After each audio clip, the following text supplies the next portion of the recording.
আসল ব্যাপারটা কি জানেন, এই শওকত মোল্লাদের এত রাগ কেন আমার উপরে? শওকত মোল্লাদের মন্ত্রীদেরকে যে প্রশ্নগুলো করি ওরা উত্তর দিতে পারে না আইএসএফ এর এক ভাঙড়ের বিধায়কের, সেই জন্য এর এত রাগ আমার উপরে। আমি এখান থেকে চ্যালেঞ্জ করে বলছি, শওকত বাবুদের বলছি, অভিষেক বাবুদের বলছি, মমতা ব্যানার্জিকে বলছি, পারলে বিধানসভা টিভি চালু করুন, ভাঙড়ের বিধায়ক ভাঙড়ের মানুষের ভোট দিয়ে ওখানে মেও মেও করে না ভাঙড়ের মানুষের কথা বলে, রাজ্যের মানুষের কথা বলে, সেটা জানতে পারবে। ভাই আমি 10-15 মিনিট খুব বেশি হলে বলবো, আপনারা দীর্ঘক্ষণ ধরে বক্তব্য শুনছে। আর সব থেকে ভালো কথা কি জানেন, আমাকে ওই দিনকে খুব ভালো লেগেছিল যখন 21শে জানুয়ারি আমাদেরকে প্রোগ্রাম করতে দেয়নি, কলকাতাতে সকলকে নিয়ে যে প্রোগ্রাম করতে পারলাম না, স্বল্প লোককে লিমিটেশন করে দিয়েছিল। আমার কারিমুল, আমার রায়নুর, আমার আসমা ভাবিরা, আমার মালেক ভাইরা, এদের নেতৃত্বে আমাদের যে সমস্ত অঞ্চল কমিটি আছে, ওইদুল এবং যারা আছে এদের নেতৃত্বে ভাঙড় বিজয়গঞ্জ বাজারে যখন দেখেছিলাম যে মানুষের স্রোত ঢল, তখনই আমার খুব ভালো লেগেছিল যে ভাঙড় জগছুড়া নেতাকে তৈরি করেনি, ভাঙড় ওই নোটোরিয়াস ক্রিমিনালকে নয়, ভাঙড়ের জায়গা হচ্ছে কাদের জায়গা? আইএসএফ এর জায়গা, এবং যারা শান্তিপূর্ণ রাজনীতি করতে চায়। আজকে আমি একটা মেইনস্ট্রিম মিডিয়াতে আজকে আমার সাক্ষাৎকার ছিল, সেখানে কোশ্চেন করতে করতে আমাকে বলল ভাঙড়কে কি ভালো করা যায় না? আমি বললাম ভাঙড়কে যদি ভালো করতে চাই মমতা ব্যানার্জি দায়িত্ব নেবে কি? অভিষেক ব্যানার্জি যদি দায়িত্ব নেয় ভালো হয়ে যাবে, কিন্তু ওরা দায়িত্ব নিতে চায় না, ওই জন্য নোটোরিয়াস ক্রিমিনালকে ভাঙড়ের অবজারভার করে ভাঙড়ে অশান্তি করার চেষ্টা করছে। তবে একটা কথা, রাতের অন্ধকারে পুলিশকে দিয়ে আমাদের ছেলেরা যেন উঠা বসা করে মাচা ভাঙছে, আমাদের ছেলেদের উপরে আক্রমণ করলো বেউদাতে, আমাদের ছেলেদেরকে ডিস্টার্ব করছে যে পুলিশ প্রশাসনের লোকেরা। আমি সম্মান জানিয়ে বলছি, আর বেশি দিন বাকি নাই শওকত মোল্লার বাইরের ভাত খাওয়া, জেলের ভাত খুব তাড়াতাড়ি খাচ্ছে। কাদের চাটুকারিতা বন্ধ করুন, এই চাটুকারিতাটা বন্ধ করুন। আমি অনুরোধ করছি, আপনাদের কাছ থেকে অনেক আশা করেছিলাম, যখন চারিদিকে বলছিল ক্যালকাটা পুলিশ হবে, ক্যালকাটা পুলিশ হবে, আমি বলেছিলাম অবশ্যই হওয়া দরকার, কিন্তু এই ক্যালকাটা পুলিশ দেখছি লোকের বাইরে গিয়ে তোলা তুলছে, এটা তো ক্যালকাটা পুলিশের পরিচয় নয়। তারপর আবার ভাবলাম ও 10 চক্রে ভগবান ভূত, কথায় আছে ওই লোহাও কিন্তু পানিতে ভাসে, কারের পথে কাঠের পাল্লায় পড়ে। ও শওকত মোল্লার সাথে এত গা ঘেঁষাঘেঁষি করছে, বেটা তোলাবাজ হয়ে যাচ্ছে। বন্ধুগণ, একটা এমপির কাজ কি, একটা এমএলএর কাজ কি? আমরা বলেছি, আপনারা আমাকে এমপি করে আইনসভার মধ্যে পাঠিয়েছেন, আমি চ্যালেঞ্জ করে বলছি, ক্যামেরার মাধ্যমে বলছি, পশ্চিম বাংলায় 293টা এমএলএ তাদের নির্বাচনী ক্ষেত্রে যা চাওয়া পাওয়া, অভাব অভিযোগ যতটা না পার্লামেন্টে দেশের রাজ্যের আইনসভায় বলেছে, আপনাদের বিধায়ক নওশাদ সিদ্দিকী তাদের কয়েক বেশি গুণ আপনাদের সমস্যার কথা আইনসভায় তুলেছি। কিন্তু আমার হাতে তো দায়িত্ব নয় আমি সমাধান করে দিতে পারবো। আমি বিরোধী দলের বিধায়ক, আমি ওখানে গিয়ে এই সোনপুরের সবজি মার্কেটের কথা, এখানকার রাস্তাঘাটের কথা, এখানে নতুন বাস রুট দিতে হবে, এখানে আপনার হিমঘর দিতে হবে, কলেজ একটা আছে আর একটা কলেজ দিতে হবে, স্কুল কম আছে স্কুল বাড়াতে হবে, স্কুলে যে বাচ্চারা আছে তার টিচার কম সেটা দিতে হবে, ভাঙড়ের ছেলেরা স্পোর্টসেও অনেক এগিয়ে আছে, স্পোর্টস কমপ্লেক্স দিতে হবে, ভাঙড় বিধানসভায় 5টা লাইব্রেরি বন্ধ আছে, সেই লাইব্রেরিগুলোকে খুলে মানুষের পরিষেবা দিতে হবে। এই ভাঙড় 1 নম্বর ব্লকে মাইনরিটি ডিপার্টমেন্ট থেকে হোস্টেল নির্মাণের জন্য যেটা তৈরি হয়ে পড়ে আছে, সেটা মাইনরিটি মুসলমান ছেলে মেয়েদের জন্য সেটা খুলে দিতে হবে।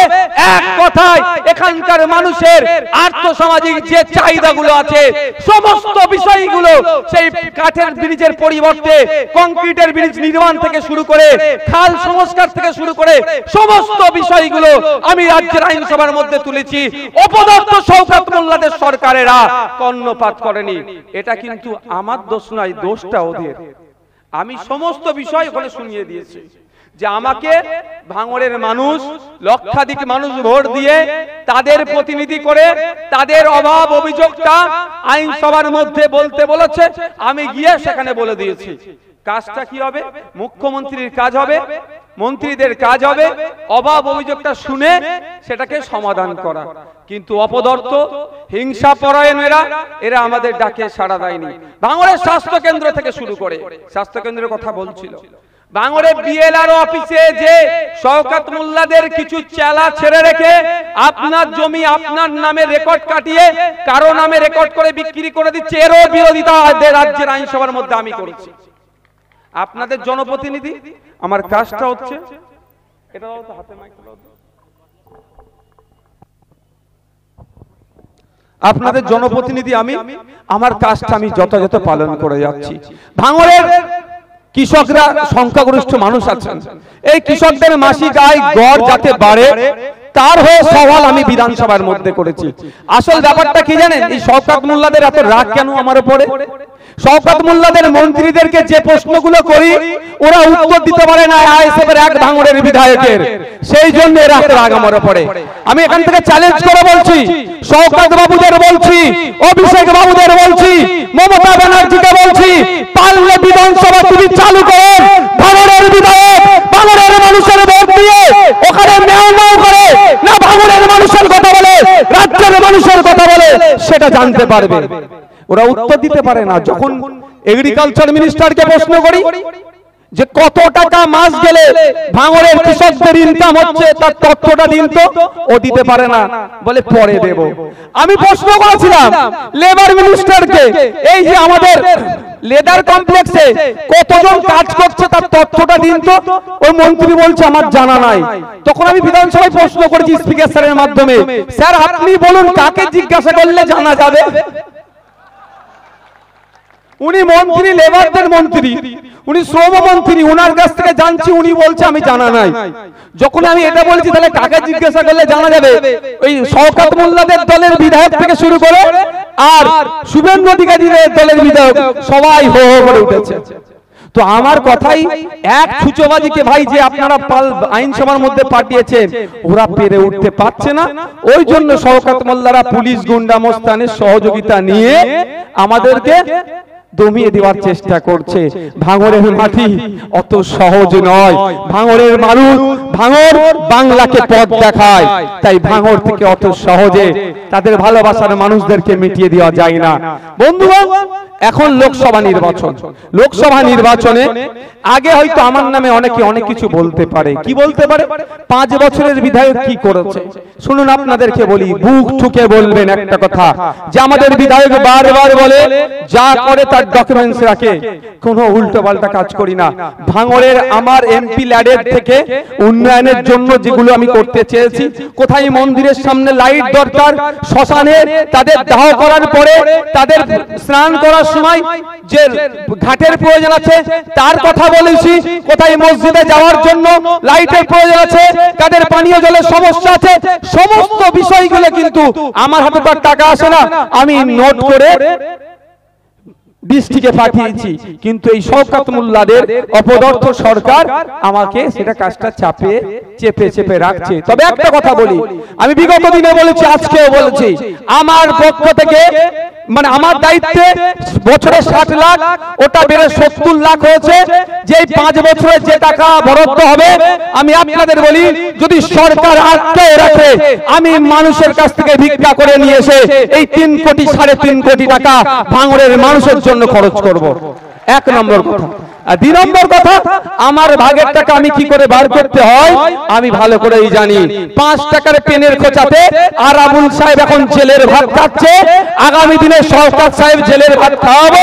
তো আমার নামে যে টাকা বরাদ্দ করা হয়েছে, অর্থাৎ ভাঙড়বাসীর উন্নয়নের জন্য সে টাকা আমি বুঝিয়ে দেবো।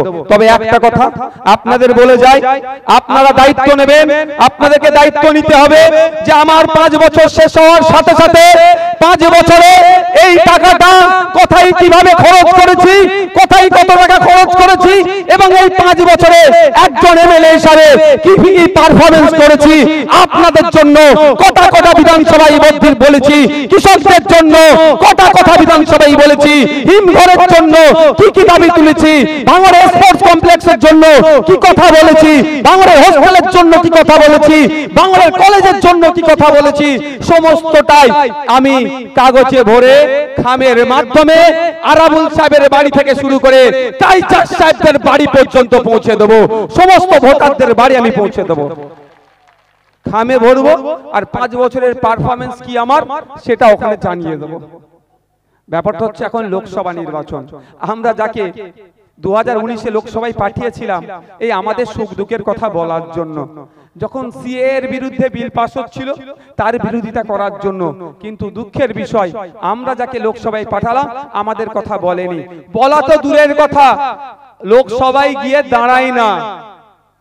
100 দিন লোকসভা চললে খোঁজ নিলে দেখা যাবে হয়তো 30 দিন গিয়েছে খুব বেশি। আর আপনাদের বিধায়ক হিসাবে আমি বলছি, আমি একদিন কামাই করেছিলাম, তাও বাড়িতে ফাল্গুন মাসের 21, 22, 23 পড়েছিল একদিন, ওই দিনটাই কামাই করেছিলাম। আর আমাকে এই অবৈধ সরকার অবৈধভাবে এই সরকার যতদিন আটকে রেখেছিল সেই সময় বাজেট সেশনে আমি শুধু কামাই করেছিলাম। কারণ আপনারা যে দায়িত্ব দিয়ে আমাকে পাঠিয়েছেন আইন সভার মধ্যে, যে আইন যেখানে তৈরি হবে, আপনি কৃষক, আপনার বিরুদ্ধে যদি আইন তৈরি হয় তার বিরোধিতা করার জন্য আপনার সুখ দুঃখে আপনার কণ্ঠ হয়ে বিধানসভার মধ্যে বলা। আপনারা জানেন এয়ারপোর্ট করব বলে অনেক কথা বলছিল, আমি এই মাটিতে দাঁড়িয়ে বলেছিলাম ভাঙড়বাসীর মুখ্যমন্ত্রীর অমিলে মমতা গিয়ে এক কোদাল মাটি তুলে এই সরকার মমতার সরকার তুলে দেখা আমি বুঝিয়ে দেব, আর এদের অমিলে অমতে এক কোদাল মাটি ফেলুক বুঝিয়ে নেব। তার কয়েকদিনের মধ্যে কি বলেছিল, মিডিয়া এসেছিল কি বলুন তো, যে কই আমরা তো ভাঙড়ে জায়গা এয়ারপোর্টের জন্য কিছু বলছি না। আমি কিন্তু চুপ করে থাকিনি, আমি অলরেডি চিঠি লিখে কোশ্চেন লিখে বিধানসভায় জমা করেছি এই এয়ারপোর্ট সংক্রান্ত। যদিও বিধানসভার কোশ্চেন যতক্ষণ না পাবলিক হচ্ছে বিস্তারিত বলা যায় না, কিন্তু আপনাদের বলে রাখি এই অপদত্ত সরকারের মনে ওই ধরনের কোনো কুচিন্তা কিন্তু ঘুরছে। কারণ এই যে থানা বাড়িয়েছে এটা মনে করবেন না শুধুমাত্র আইএসএফ কে জব্দ করার জন্য, কারণ এখানকার যারা অফিসাররা আছে এদেরও তো কোনো বন্ধু বান্ধব আছে, তারা পুলিশ, আর তাদের সাথেও তো নওশাদ সিদ্দিকীর একটু ভালোবাসা আছে। তারা বলছে এখানে এসে দেখছি 90% আইএসএফ, কি করে আটকাবো আমরা, তারা বলেছে, সেখান থেকে আমরা শুনেছি। তো এই পুলিশ দিয়ে আইএসএফ কে আটকাতে পারবে না, এটা অভিষেক বাবুও ভালো জানে, মমতা ব্যানার্জি ভালো জানে। এদের একটা আরএসএস এর একটা চক্রান্তকে এরা বাস্তবায়ন করতে চাইছে। আরএসএস এর চক্রান্তটা কি, এই কলকাতার লাগোয়া সবথেকে পিছড়ে বর্গের মতো এখন শক্তিশালী এলাকা যারা খেতে পারে সেটা ভাঙড়, এই ভাঙড়কে উচ্ছেদ করে এখানে এয়ারপোর্ট করতে হবে। আমার সন্দেহ মমতা ব্যানার্জি সুকৌশলে আমাদের ভবিষ্যৎকে ধ্বংস করার জন্য এই থানাগুলোকে তৈরি করে আমাদের কন্ট্রোল করার চেষ্টা করছে। তবে আমরা প্রশাসনকে মান্যতা দিয়ে চলি, প্রশাসনকে আমরা সম্মান দিই, তবে আপনারা সজাগ থাকবেন। আপনাদের হয়ে কথা বলার লোক বেশি বেশি তৈরি করতে হবে। আগামী দিনে যদি এই ভাঙড়ের দিকে চোখ তুলে তাকায় এয়ারপোর্ট করার জন্য, সেই চোখকে পেনের খোঁচা দিয়ে আইনের মাধ্যমে বন্ধ করতে হবে। সেটা শুধুমাত্র দেশের রাজ্যের আইনসভায় নয়, দেশের আইনসভায় আমাদের লোককে পাঠাতে হবে। নাহলে এর আগে যাকে পাঠিয়েছিলাম সে কুকুর নিয়ে কি সব প্রশ্ন করেছিল, মানুষ খেতে পাচ্ছে না। এখানে লকডাউন পিরিয়ডে তারা হাহাকার করছিল, কৃষকরা তার মাসিক গড়ায় মাত্র 7,000-এর নিচে ইনকাম করছে, তা নিয়ে কোনো কোশ্চেন নাই। কৃষকদের বিরুদ্ধে যখন বিল পাস হলো পার্লামেন্টে, মাননীয় মিমি চক্রবর্তী মহাশয়ের কাজ ছিল এই ভাঙড়ের কৃষকদের স্বার্থে, যাদবপুরের কৃষকদের স্বার্থে একা হলেও নওশাদ সিদ্দিকীর মতো পার্লামেন্টে দাঁড়িয়ে কৃষি বিলের বিরোধিতা করা। কিন্তু আমি অপদার্থ মনে করছি, দায়িত্ব কাণ্ড জ্ঞানহীন মনে করছি, ওই এমপি মহাশয় কিন্তু কথা বলেনি। তাই আপনাদের বলবো, আপনাদের কণ্ঠ হয়ে দেশের আইনসভার মধ্যে পাঠাতে হবে। আপনারা অভাব অভিযোগ সমস্যাগুলো আপনাদেরকে তুলে ধরতে হবে। তো ভাই একটা কথা মনে পড়ে গেল, কোন জায়গায় ফাঁকা নেই তো চেয়ার। আমার কিছু আবার আমার ভাঙড়ের ভালোবাসার কিছু সাংবাদিক আছে, সবাইকে আমি ভালোবাসি, যে আমার বিরুদ্ধে বলে তাকেও ভালোবাসি, যে আমার পক্ষে বলে তারাও ভালোবাসি। আবার ফাঁকা চেয়ারের ছবি তুলে বলবে নওশাদ সিদ্দিকী জনসভায় লোক হয়নি। তবে নওশাদ সিদ্দিকী জনসভায় লোক হলো কি না হলো ও নিয়ে আমি ভাবি না। 2021-এ বিজেপি চলে আসবে, বিজেপি চলে আসবে, এই ভয় দেখানোর পরেও ভাঙড়ের বাপ মা ভাই বোন কাকা জ্যাঠারা মিলে নওশাদ সিদ্দিকীকে 1,09,000-এর বেশি ভোট দিয়ে রাজ্যের আইনসভায় পাঠিয়েছে। এখানে বিজেমুলকে আটকাতে হবে, এখানে বিজেমুলকে আটকিয়ে ভাঙড় থেকে লিড দিয়ে পার্লামেন্টে অ্যাডভোকেট নূর আলম খানকে পাঠাতে হবে। আমি আশা করব লিড আমাদের আরো বেশি হবে। হবে কি না ভাই? এটা পঞ্চায়েত ভোট নয় তো, রাজ্যের পুলিশকে দিয়ে তুমি লীলা খেলা খেলবে, অনেক খেলেছো। তবে একটা কথা বলে যাই শওকত মোল্লা সাহেবকে, এখান থেকে মামলা কিন্তু নওশাদ সিদ্দিকীর করা আছে, আজ না কাল তোমার কিন্তু তড়ি পার হবে, ছাড়ার জায়গা নয়, ছাড়ার জায়গা নয়। আমার 3টে ভাইকে শহীদ করেছে, একাধিক ভাইকে গুলি করেছে, পা কেটে গিয়েছে, আমাদের মহিলা সদস্যদেরকে মানে হ্যারাসমেন্ট করেছে, ছেড়ে কোনো কথা হবে না। বন্ধুগণ আপনাদের বলবো, কারো কোনো প্ররোচনায় পা দেওয়ার দরকার নাই। আমাদের বাম বন্ধুরা একটা কথা বলছে, না বলে পারছি না, তো সারা রাজ্য থেকে বলছে ভাঙড় কি আর যাদবপুর, ভাঙড় কি আর যাদবপুর, এই ধরনের একটা মিসগাইড করছে। বামপন্থী বন্ধুরা ভুলে যাচ্ছে একটা মানুষ তখনই সুস্থ হয় যখন পুরো শরীরটা সুস্থ থাকে। ভাঙড় যাদবপুর নয়, ঠিক কথা, ভাঙড় কিন্তু যাদবপুরের কলিজা। যার কলিজা খারাপ হয়ে যাবে তার কিছু লাভ হবে না। তো কলিজাকে বাদ দিয়ে ওরা অনেক কিছু ভাবছে। আমরা দেখেছি বিগত ইলেকশনে, লোকসভা নির্বাচনে আপ ডাউন হতে আসবে, ভাঙড়ের মানুষ লিড দেবে, সে পার্লামেন্টে যাবে। লিড তো আইএসএফ এর কাছে আছে। কি ভাই, সোনারপুরে আমাদের সংগঠন দাঁড়িয়েছে বিশাল ভাবে, বারাইপুর উত্তর দক্ষিণ, সোনারপুর পশ্চিম, পূর্ব পশ্চিম, এইদিকে টালিগঞ্জ, এবং আমাদের অনির্বাণদা আছে, অনির্বাণদাও তার বন্ধু বান্ধব থেকে একটা ভালোই উনি হেভি ভোট তৈরি করছে যাদবপুরে। তা আমাদের তো সংগঠন তৈরি হয়ে গিয়েছে। সময় কথা বলবে 4 তারিখে, আপনাদেরকে বামপন্থী বন্ধুরাও কিন্তু অনেক ভুল বুঝাতে পারে, সতর্ক থাকবেন। তবে একটা কথা বলছি, আমাদের এখানকার যিনি রশিদ গাজী মহাশয় বা তুষার বাবু, তাদের সাথে আমার কোনো মতবিরোধ নাই। যদি তুষার বাবু রশিদ গাজীর হাতে যদি ক্ষমতা থাকতো, তাহলে এই যাদবপুরটা কিন্তু আমাদেরকে ওনারাই ছেড়ে দিত, ওনারা জানে, কিন্তু ওনাদের হাতে তো সেই ক্ষমতা নাই। ব্যাপারটা হচ্ছে, আমি বারবার বলছি, আপনারা চোখ কান খুলে দেখবেন, দিনে বামপন্থী, দিনে কংগ্রেস, আর সন্ধ্যের পরে আরএসএস বিজেপি হয়ে যাচ্ছে। বেশ কিছু নেতা, তাদের কাছ থেকে সজাগ থাকতে হবে। আমি আপনাদের বলি, অনেক মিসগাইড আমাদের করবে।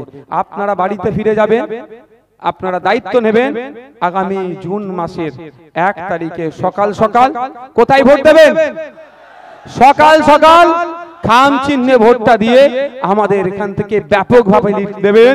আমি আপনাদের কথা দিচ্ছি, এই লিডের নেওয়ার পরে আমাদের অ্যাডভোকেট নূর আলম খান আপনাদের প্রতিনিধি হয়ে দেশের যেখানে আইন তৈরি হবে, দেশে সারা দেশে 543 জন মিলে আইন তৈরি করে, ওর মধ্যে থেকে ভাঙড় তথা যাদবপুর থেকে আমরা আমাদের পক্ষ থেকে পাঠাবো।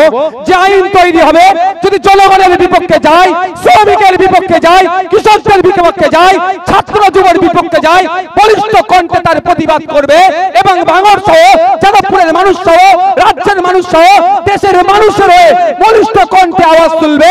অ্যাডভোকেট নূর আলম খান সাহেবকে আমরা 1 তারিখে খাম চিহ্নে ভোট দিয়ে পার্লামেন্টে পাঠাবো। হবে তো নাকি ভাই? সময় আছে, আরো আগামী দিনে আরেক কথা বলবো। আস্তে আস্তে আমরা বিদায় নিই। তবে একটা জিনিস করবো, একটু শুনবেন, ওই দেখাচ্ছে সিগন্যাল, এই দেখেন, একটু মোবাইলে তাহলে ফ্ল্যাশটা অন করো।